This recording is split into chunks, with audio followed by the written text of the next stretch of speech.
యేసుప్రభు నామంలో అందరికీ వందనాలు తెలుపుకుంటున్నామండి. ఈరోజు ఒక చిన్న అంశాన్ని ధ్యానించుకుందామండి. ఒక చిన్న ప్రార్థనతో మరి ఈ బైబిల్ అంశాన్ని ప్రారంభించుకుందాం. కళ్ళు మూసుకోండి. ఒక చిన్న ప్రార్థన. పరిశుద్ధుడు, ప్రేమ నమ్మకం కలిగిన తండ్రి, సర్వోన్నతుడు, నీ ఘనమైన శ్రేష్టమైన ఉన్నతమైన నామమును బట్టి నిండు హృదయంతో నీ కృతజ్ఞతాస్తుతులు తెలుపుకుంటూ, దేవా, మీ గూర్చిన రుజువులు, మీ గూర్చిన మరి కొన్ని వివరణలు తెలుసుకునబోతుండగా మీరే మా మధ్యలో ఉండి మమ్మల్ని నడిపించమని కూడా కోరుకుంటున్నాం ప్రభువా. మీరు సర్వశక్తిమంతులు, దేనినైనా సృజించగలరు, దేనినైనా నాశనం చేయగలరని మరొకసారి మేము జ్ఞాపకం చేసుకుంటూ, మీ గురించి మరికొన్ని వివరణలతో మేము ధ్యానించబోతుండగా మీరే మా మధ్యలో ఉండి మహిమ పొందుకొనమని కూడా కోరుకుంటూ, తండ్రి, మీరే కృప చూపి మమ్మల్ని నడిపించి బలపరచగలరని వేడుకుంటూ, యేసుప్రభు నామంలో ఈ ప్రార్థన మీకు సమర్పిస్తున్నాం మా పరమ తండ్రి. Amen, amen.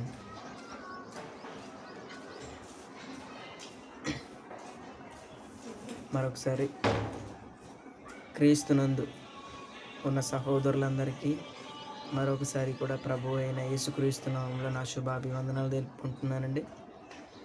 ఈరోజు ఒక చిన్న అంశం, దేవుడు సర్వశక్తిమంతుడా అనే ఒక చిన్న అంశాన్ని గురించి మాట్లాడుకుందామండి. దేవుడు సర్వశక్తిమంతుడా. నిజంగా దేవుడు అని అనగానే మనకు గుర్తొచ్చేది, దేవుడు కంటికి కనిపించడు, ఎక్కడో ఆవల ఒక లోకంలో ఉంటాడనేది మనకు ఒక చిన్న ఆలోచన. నిజంగా దేవుడు మరి ఉన్నాడా, ఆయన కూడా ఎవరైనా సృజించారా అనే ఆలోచన కూడా కొన్నిసార్లు మనకు వస్తుంది. అవునా? దేవుడు ఉంటే దేవుడే మనకు సృజించిన వాడు, ఆయనే తండ్రి అయితే ఆయనను కూడా సృజించిన వాళ్ళు ఉంటారులే అనే ఆలోచనతో మనం వెళ్ళినా కొన్నిసార్లు అది మనల్ని అయోమయానికి దారితీస్తుంది. నిజానికి దేవుడు ఉన్నవాడు అనేది మనకు ముందుగా అర్థం అవ్వాలి. ఉన్నవాడు అని అంటే ఆయన ఎప్పుడు ఉండేవాడు అనేది దాని అర్థం. అవునా? ఆయన ఇప్పుడు కూడా ఉండేవాడు అని అర్థం. అంటే ఆయనకు చావు లేదు, జన్మ కూడా లేదు. అవునా? ఆయన గురించి మనము ఆయన ఎప్పుడు పుట్టాడు, ఆయన ఎప్పుడు చనిపోతాడు అని ఇలాంటి క్వశ్చన్స్తో ఆయన గురించి ఎప్పుడు కూడా ఆలోచించకూడదు. ఆయన ఎప్పుడు ఉన్నవాడు అంతే. అవునా? ఆయన శక్తి కానీ ఆయన కానీ ఇన్ఫినిటీ అని చెప్పొచ్చు, అంటే అనంతం అంతే. అవునా? అనంత శక్తుడైన ఆయనను మనము దేని విషయంలో కూడా మనము మరి తృణీకరించడానికి వీల్లేదు. అవునా కదా? అందుకే చూడండి, ఖచ్చితంగా మరి దేవుని గురించి దేవుడు ఒక మాట బైబిల్లో చెప్తాడో ఒక మాట చూద్దామండి ఒకసారి. నిర్గమకాండము 3వ అధ్యాయము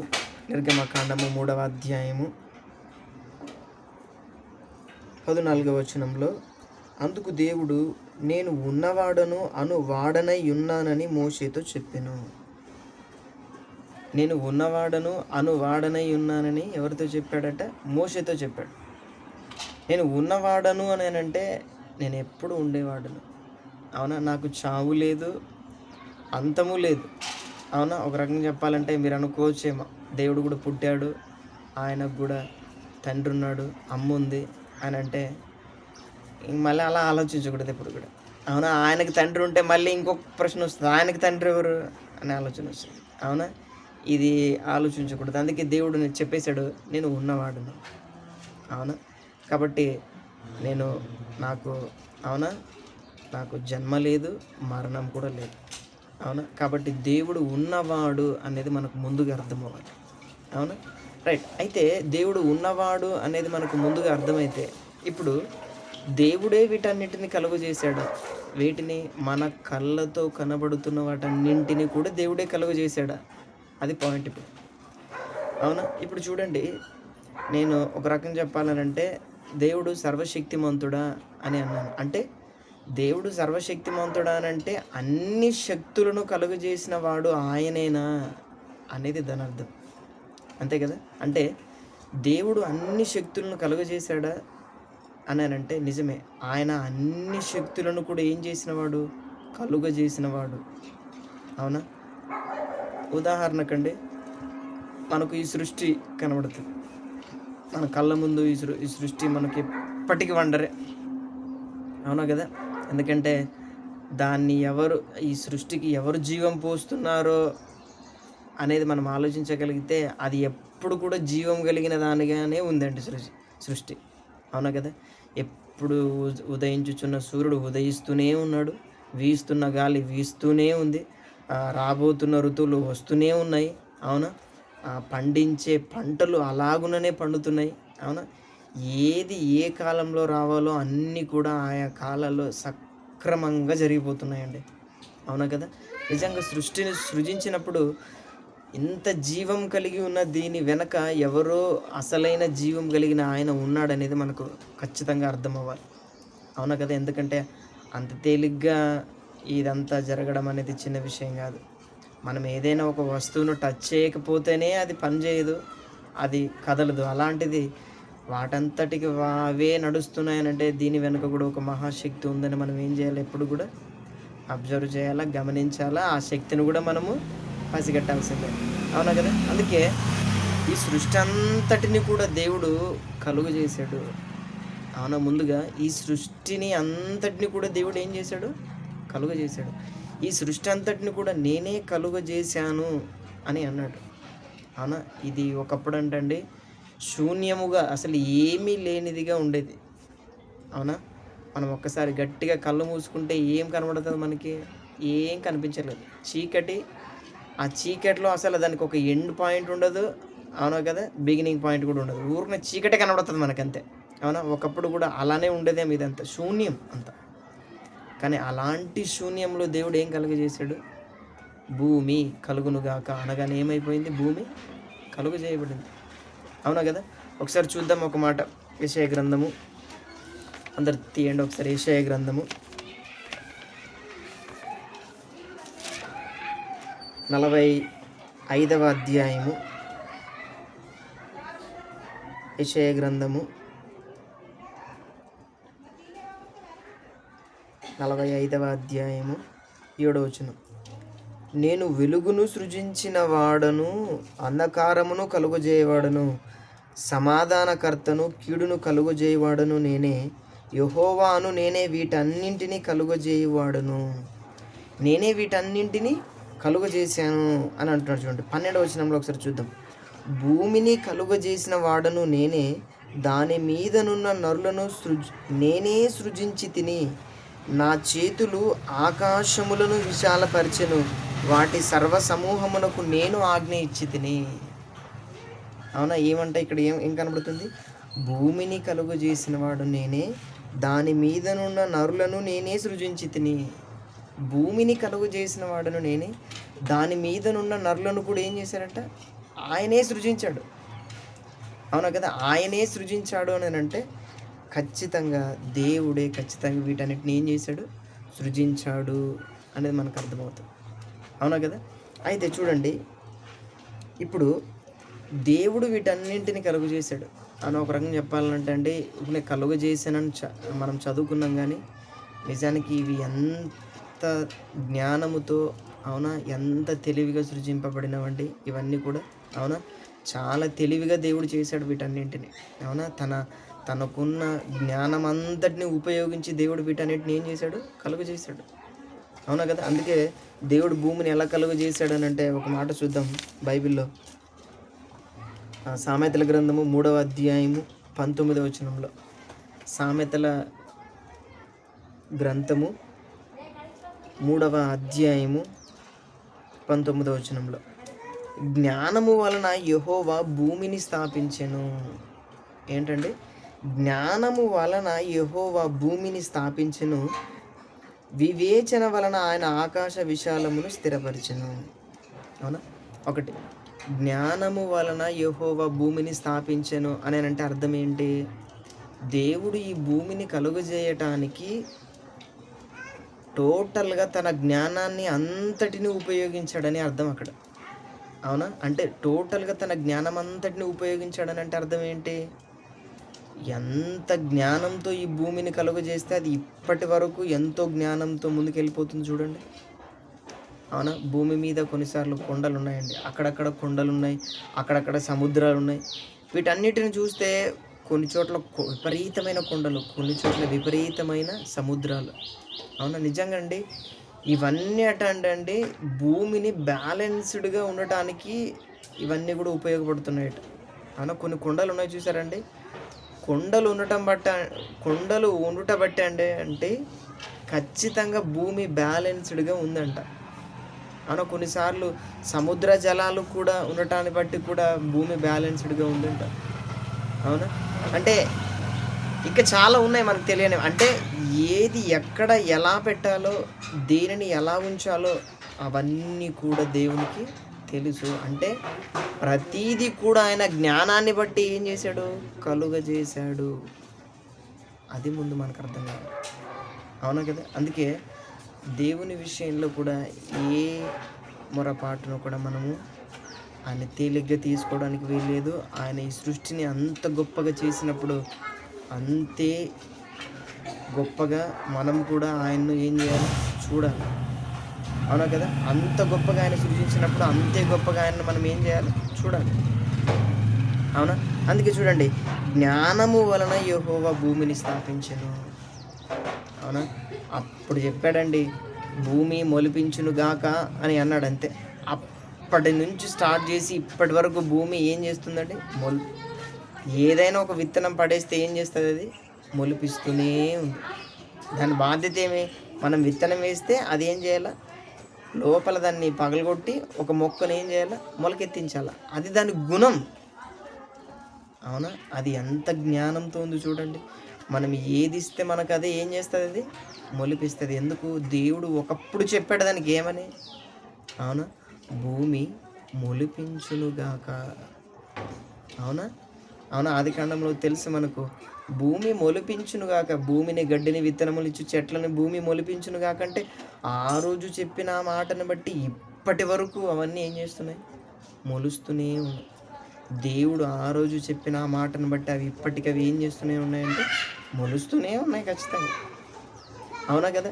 రైట్. అయితే చూడండి, జ్ఞానము వలన యెహోవా భూమిని స్థాపించాను కదా. తర్వాత కిందేముంది? వివేచన వలన ఆయన ఆకాశ విశాలమును స్థిరపరచెను. వివేచన వలన ఏం చేశాడంటండి? ఆకాశ విశాలమును ఆయన ఏం చేశాడు? స్థిరపరిచాడు. అంటే వివేచన వలన ఆయన ఆకాశ విశాలాన్ని స్థిరపరిచాడనంటే ఒక రకంగా చెప్పాలంటే అండి, ఈ ఆకాశ విశాలాన్ని మనం చూస్తున్నప్పుడు అవన్నీ కూడా చాలా వివేకంగా సృజించబడినాయి అనేది మనకు అర్థమవుతుంది. అవునా? ఎలా అంటే ఇవన్నీ కూడా చాలా వివేకంగా సృజించబడినాయి అంట. అవునా? ఇప్పుడు ఉదాహరణకు ఒక చిన్న ఎగ్జాంపుల్ చెప్తానండి. మన ఒక వ్యక్తి ఒక ఇల్లు కట్టాడు అనుకోండి. అవునా? ఇల్లు కట్టిన తర్వాత ఆయన ఏం చేస్తాడు?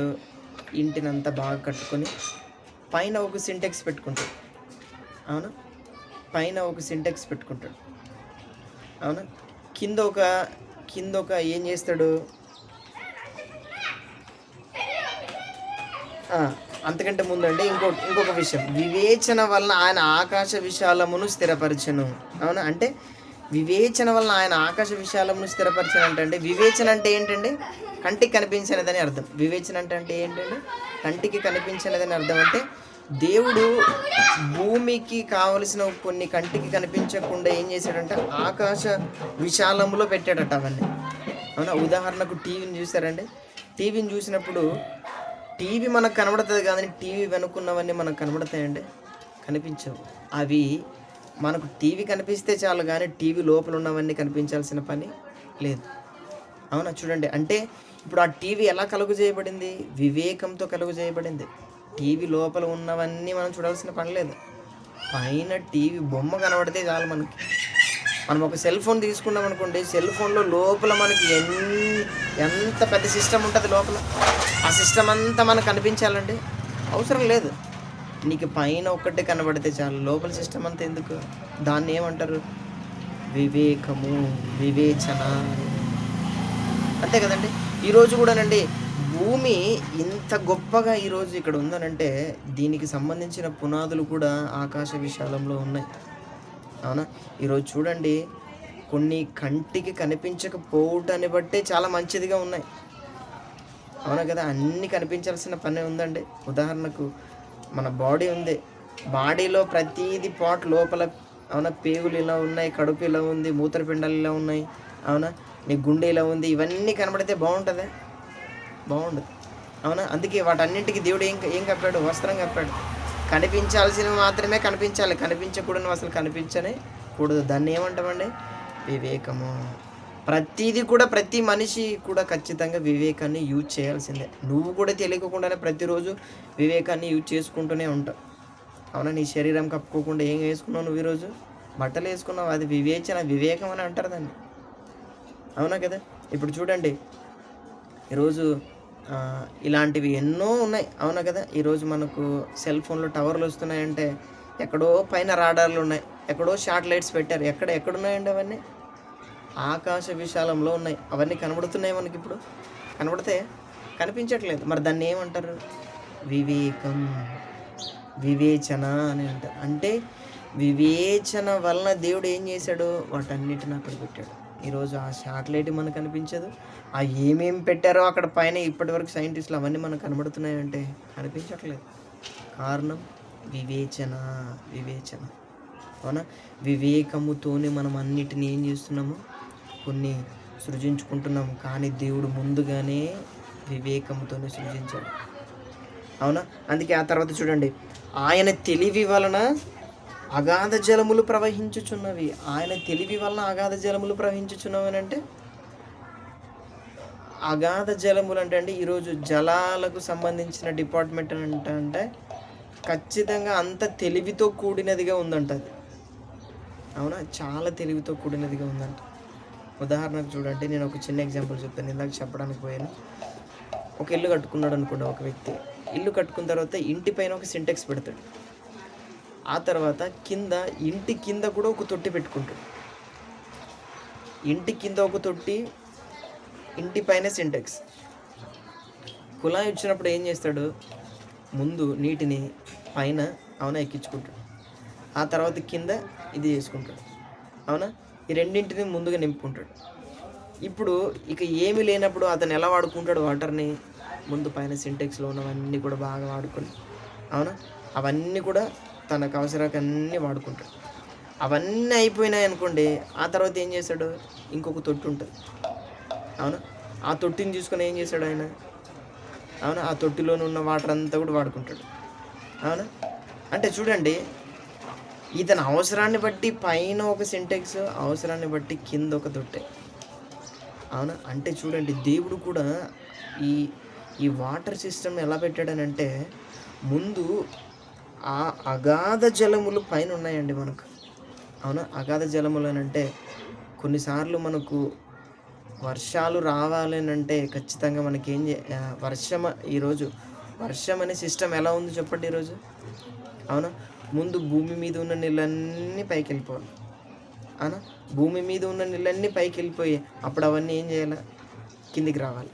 అవునా కదా? అంటే చూడండి, ఖచ్చితంగా ఎప్పుడు కూడా ఈ ఈ ఈ సిస్టమ్ ఎలా ఉందనంటే, మనం ఎప్పుడైతే పైన వాటర్ని వాడుకుంటాం, అవునా, వర్షం దగ్గర నుంచి వచ్చే వాటర్ అన్నీ కూడా వర్షం ద్వారా మనకు వచ్చే వాటర్ అంతా కూడా పైన వాటర్, ఇది పైన సింటెక్స్ అనుకుందాం. ఈ వాటర్ ద్వారా ఏమవుతున్నాయి? ఈరోజు పంట పొలాలు అన్నీ కూడా ఏమైపోతున్నాయి? పండుతున్నాయి. అవునా కదా? వీటి ద్వారానే ఏమవుతున్నాయి? అవి పండుతున్నాయి. అవునా? ఇవన్నీ కూడా కొన్నిసార్లు చూడండి, ఇదంతా కూడా ఇవంతా కూడా లేదనుకోండి, అప్పుడు ఏమవుతుంది? అప్పుడు మనం ఏం చేస్తాము? మళ్ళా బోర్ల ద్వారా, అవునా, బోర్లు ఉన్నాయి కదా మనకి, ఈరోజు బోర్లు ఉన్నాయి, ప్రతి పొలాల్లో కూడా బోర్లు ఉన్నాయి, ఇళ్ళలో బోర్లు ఉన్నాయి. ఆ బోర్లో ఉన్న వాటర్ ఏం చేస్తామంటే వాడుకుంటాం. అవసరాన్ని బట్టి పైన వాటరు, అవసరాన్ని బట్టి కింద వాటరు. చూసారా? ఎవరిది తెలివి?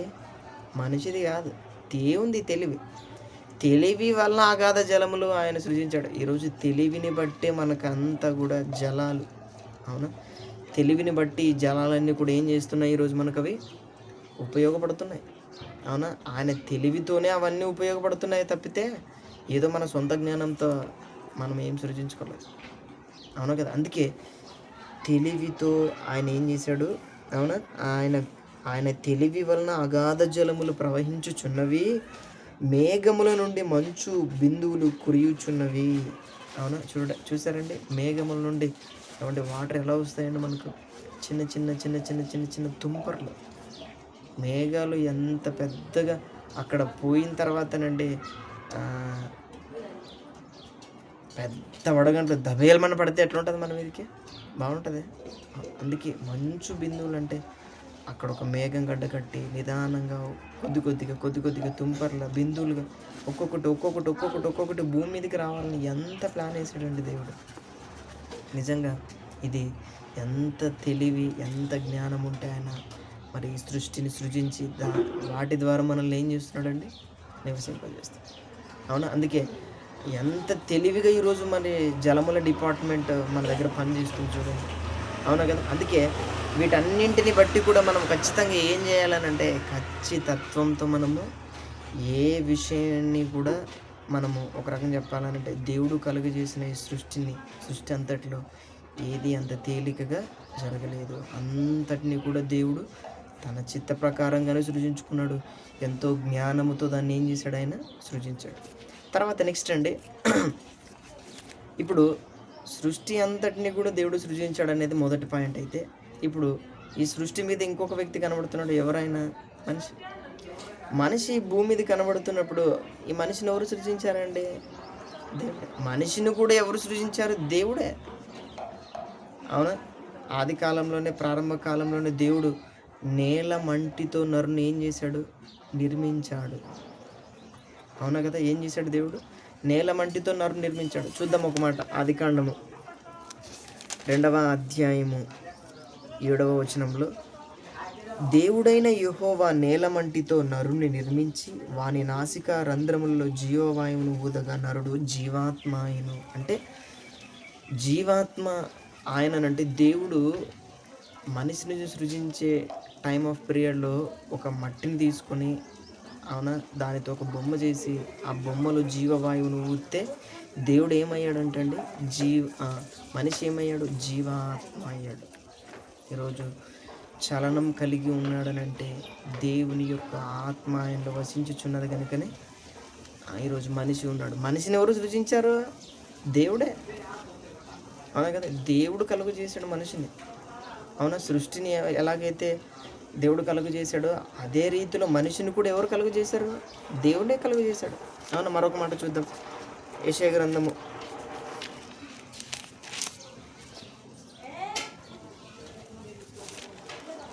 44వ అధ్యాయం. యెషయా గ్రంథము 44వ అధ్యాయము 2వ వచనం. నిన్ను సృష్టించి గర్భములో నిన్ను నిర్మించి నీకు సహాయము చేయువాడైన యెహోవా ఈలాగు సెలవిచ్చుచున్నాడు. నిన్ను సృష్టించి దేవుడు నిన్ను సృష్టించాడు. ఎక్కడ? ఆ తర్వాత గర్భంలో నిన్ను నిర్మించి, అవునా, ప్రారంభంలో మొదటి మానవుణ్ణి దేవుడు ఈ లోకంలో ఉండే మట్టితో సృజించాడు. అవునా? నేలమంటితో అనే పదం అక్కడ చూసాం. నేలమంటితో ఆదామును సృజిస్తే ఆ తర్వాత తల్లి గర్భంలో నిన్ను సృజించాడు దేవుడు. తల్లి గర్భంలో నిన్ను సృష్టించి నిన్ను నిర్మించి, అవునా, అసలు లేని వాడిని నిన్ను సృజించింది ఎవరు? దేవుడు. ఆ తర్వాత సృష్టించిన తర్వాత నీకు నిర్మాణం ప్రతీది కూడా, నీ అవయవాలు ఇలా ఉండాలి, నీ అవయవాలు ఇలా చర్మం కప్పాలి, ఇతన్ను ఇలా చేయాలి, ఇలా ఉండాలి అని చెప్పేసి నీ ప్రతి పార్ట్ కూడా దేవుడు ఏం చేశాడు? నిన్ను సృజించాడు. అవునా కదా? నిన్ను ప్రతి విషయంలో కూడా దేవుడు నిన్ను ఏం చేశాడనంటే నిన్ను సృజించాడు. నీ శరీరంలో ఉన్న ప్రతి పార్ట్ను కూడా ఆయన ఏం చేశాడు? సృజించాడు. అవునా? అందుకే ఈ లోకంలో ఉండే మనిషిని, మానవుణ్ణి కూడా దేవుడు ఏం చేశాడు? సృష్టించాడు. అవునా? మానవుని కూడా దేవుడు ఏం చేశాడంటే సృష్టించాడు. అవునా? అంటే సృష్టిని సృష్టించింది ఆయనే, మానవుని కూడా సృజించింది కూడా ఆయనే. అవునా? ఈరోజు చూడండి, మానవులకి సృష్టించిన తర్వాత మానవులు ఇక ఈ జీవన విధానం ప్రారంభించుకున్న తర్వాత ఎప్పుడైతే వాళ్ళు ఈ జీవన విధానం ప్రారంభించారో వాళ్ళకంటూ కొన్ని కష్టాలు, కన్నీళ్ళు, ఇబ్బందులు, ఇరుకులు, శోధనలు ఎన్నో ఉన్నాయి వాళ్ళకి. అవునా? ఇవన్నీ కూడా చూడండి, ఈరోజు కీడు అనేది కూడా ఈరోజు భూమి మీద ఉందా లేదా? ఉందా లేదండి? ఉంది. కీడు అనేది భూమి మీద ఉన్నప్పుడు కీడును కూడా దేవుడే సృజించాడు. అర్థమైందండి? ఈరోజు కీడును సృజించడానికి కూడా దేవుడే. అవునా? ఈరోజు నీకు ఏదైనా గాయం అయిందంటే కూడా ఆయనే నీకు గాయం చేస్తాడు. కారణం ఏదో ఒక పాఠం నేర్పించాలని. అవునా? ఒకసారి ఒక మాట చూద్దాం. యోబు గ్రంథము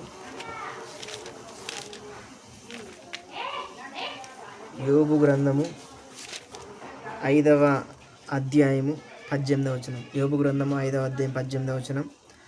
ఆయన గాయపరిచి గాయమును కట్టును, ఆయన గాయము చేయును, ఆయన చేతులే స్వస్థపరచును. అవునా? చూడండి ఏంటండి, ఆయన గాయపరిచి గాయమును కట్టును, ఆయనే గాయము చేయును, ఆయన చేతులే స్వస్థపరచును. అంటే నీకు గాయము చేసేది కూడా దేవుడే, నిన్ను స్వస్థపరిచేది కూడా దేవుడే. అవునా? అంటే నీకు గాయం చేయాలన్నా ఆయనే, నిన్ను స్వస్థపరచాలన్నా కూడా ఆయనే. అర్థమైందా? అందుకే నిన్ను గాయపరిచేది కూడా దేవుడే. అవునా? అది బాగా గుర్తుపెట్టుకోండి. అంటే ఈరోజు నీకు కీడు సంభవిస్తుందన్నా ఆ కీడు కూడా ఏదో ఎక్కడి నుంచో కాదు, దేవుడు నీకు అది దేవుడు నీ జీవితంలో ప్రవేశపెడితేనే అది వచ్చింది. ఈరోజు నీకు నువ్వు సృజించుకున్న కీడు కాదు అది.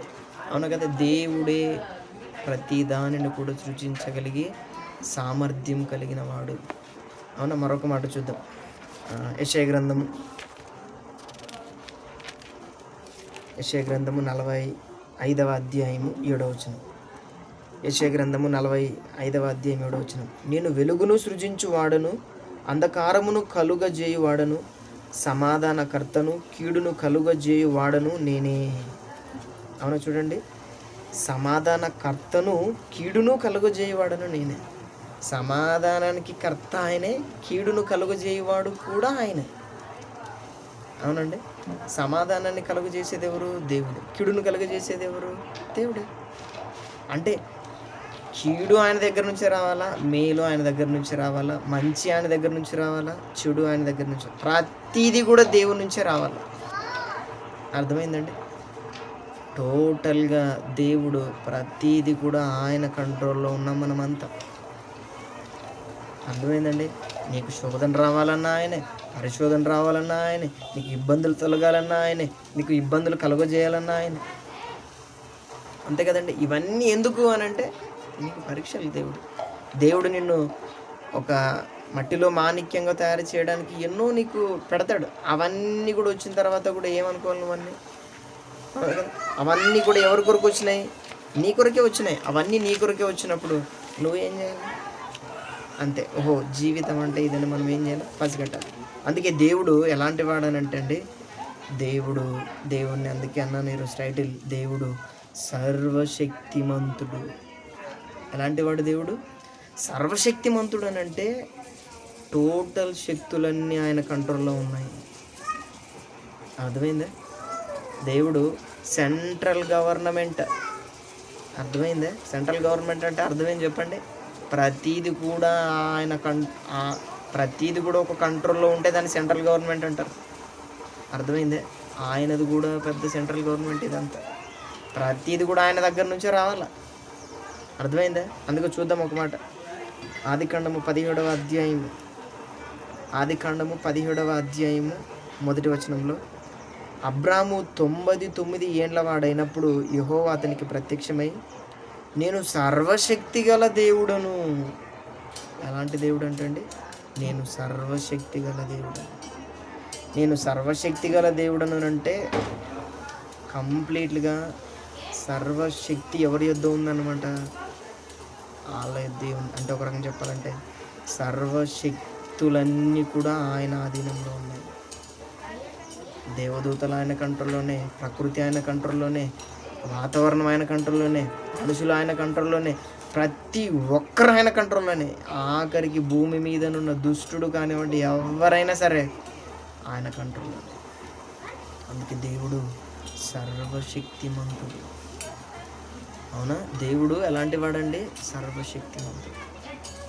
అలాంటి సర్వశక్తిమంతుని తేలికగా తీసుకోవడానికి వీల్లేదు. కాబట్టి ఆ సర్వశక్తిని ఎప్పుడు ఆశ్రయించి ఆ సర్వశక్తి నీడలోనే మనం అందరం ఉంటూ ఆయన యందు భయభక్తులు కలిగి, దేవా ఎంతో గొప్పగా నువ్వు ఈ సృష్టిని సృజించావా అని ఆయనకు ఎప్పుడు కూడా మనం కృతజ్ఞత కలిగి, అవునా, మనము ఈ భూమి మీద చేసిన పాపములను బట్టే మరి ఆయన కుమారుడు కూడా ఈ లోకానికి రావడం జరిగింది. ఆయన ద్వారానే మనకి ఈరోజు రక్షణ కూడా వచ్చింది. కాబట్టి అన్ని విషయాల్లో కూడా మనము దేవునికి లోబడుతూ ఆయన కుమారుని ఆశ్రయించి, అవునా, వీలైతే ఆయన కుమారుని గురించి కూడా ఇంకొకసారి వివరంగా మాట్లాడుకుందామండి. అందుకే కాబట్టి మనం కూడా ఎప్పుడు ఆయన యందు భయభక్తులు కలిగి ఉండాలి. అవునా? కాబట్టి ఏ విషయంలో కూడా మరి దేవుణ్ణి చిన్న వ్యక్తిగా తీసుకోవడానికి వీల్లేదు. ఆయన శక్తులన్నీ కలుగజేసిన వాడు సర్వశక్తిమంతుడు అని మరొకసారి మీకు జ్ఞాపకం చేస్తూ నేను కొద్ది మాటలు ముగిస్తున్నాను. కళ్ళు మూసుకోండి. చిన్న ప్రార్థన. పరిశుద్ధుడు, ప్రేమ, నమ్మకం కలిగిన తండ్రి, సర్వోన్నతుడు, సర్వశక్తిమంతుడు, మరొకసారి మీ సర్వశక్తి గల నామమును మేము ధ్యానించడానికి మీరు ఇచ్చిన అవకాశమును బట్టి మరొకసారి మీకు స్తుతులు తెలుపుకుంటూ, ప్రభువా నీవు గొప్ప దేవుడవని, మిమ్మల్ని ఎప్పుడు మేము చేయి విడవక నిన్ను చేయి పట్టుకుని నడుచుకోగలిగే భాగ్యాన్ని ఇవ్వమని కోరుకుంటున్నాం. ప్రభువా ఇంతవరకు మేము త్రుట్టిల్లినట్లయితే మమ్మల్ని మరలా మీ యందు శిక్షితులుగా చేయమని కోరుకుంటూ, మీరు మాకు సహాయం చేయగలరని మీ కృపలోనే మమ్మల్ని మీరే బలపరిచి స్థిరపరచగలరని కోరుకుంటూ, తండ్రి మాలో మంచి భావోద్వేగాలను ఇవ్వండి. అన్ని విషయాల్లోనూ మేము మీ కొరకు ఉన్నతంగా బతకగలిగే గొప్ప భాగ్యమును, స్థితిని మీరు మాకు అనుగ్రహించగలరనే కోరుకుంటూ, తండ్రి మరి ఏ విషయంలోనూ మేము మిమ్మల్ని తండ్రి బాధ పెట్టక, తండ్రి అన్ని విషయాల్లో మిమ్మల్ని ఆనందపెట్టే కుమారులుగా ఉండగలుగుటకు మీరే కృప చూపగలరని కోరుకుంటూ యేసు ప్రభు నామములో ప్రార్థన అడుగుచున్నాము తండ్రి. Amen, amen. అందరికీ వందనాలండి.